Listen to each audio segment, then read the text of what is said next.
Thiruvananthapuram medical കോളേജിലെ AC തകരാറിലെന്ന് പരാതി. Surgical ICUവിലെ AC ആണ് തകരാറിലായത്. സ്ഥിരമായി AC തകരാറിലാവാറുണ്ടെന്ന് ജീവനക്കാർ പറയുന്നു. സനിസ ശോഭാചന്ദ്രൻ വിശദാംശങ്ങൾ നൽകും. സനിസ, AC നിരന്തരം പണിമുടക്കുന്നത് രോഗികൾ ഏതെല്ലാം നിലക്ക് വലക്കുന്നുണ്ട്? ഇപ്പോഴത്തെ സാഹചര്യം എന്താ? സൈഫുദ്ദീൻ, സിസ്റ്റം തകറിലാണ് എന്ന ആ ഒരു വിമർശനത്തിന്റെ ഭാഗമായിട്ട് തന്നെ നമുക്ക് ഈ ഒരു കാര്യത്തെയും കാണാം. തിരുവനന്തപുരം മെഡിക്കൽ കോളേജിലെ AC ഇന്നലെ രാത്രി മുതലാണ് ഇത്തരത്തിൽ കേടായിട്ടുള്ളത്. നമുക്കറിയാം, സർജിക്കൽ ICUവിലെ AC ആണ് കേടായിട്ടുള്ളത്.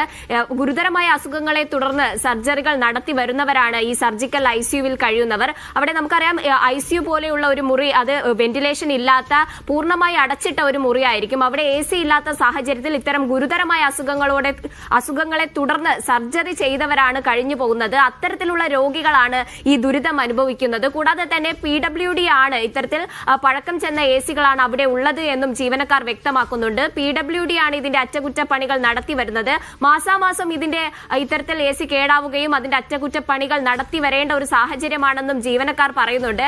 എന്നാൽ ഇതിന് പൂർണ്ണമായ ഒരു പരിഹാരത്തിലെത്താനോ ഒരു ശാശ്വത പരിഹാരം കാണാനോ ഇതുവരെ കഴിഞ്ഞിട്ടില്ല. ഇന്നലെ രാത്രിയോടെ തന്നെ ഈ AC കേടായതിനെ തുടർന്ന് വലിയ ദുരിതത്തിലാണ് അവിടെയുള്ള രോഗികൾ.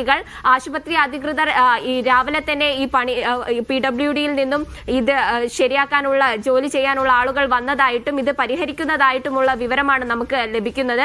ഇപ്പോഴും അവിടെ പണി നടക്കുന്ന ഒരു സ്ഥിതിഗതിയാണ്. എന്നാൽ വളരെ അതീവ ഗുരുതരമായ രോഗം ബാധിച്ച് അതിന്റെ സർജറി കഴിഞ്ഞിട്ട് തീവ്ര പരിചരണ വിഭാഗത്തിലുള്ള ആൾക്കാരെയാണ് അവിടെ ICUവിൽ കഴിയുന്നവർ. അവരാണ് ഈ ദുരിതത്തിൽ ഉള്ളത് എന്നതാണ് ഇതിലെ ഏറ്റവും എടുത്തു പറയേണ്ട കാര്യം.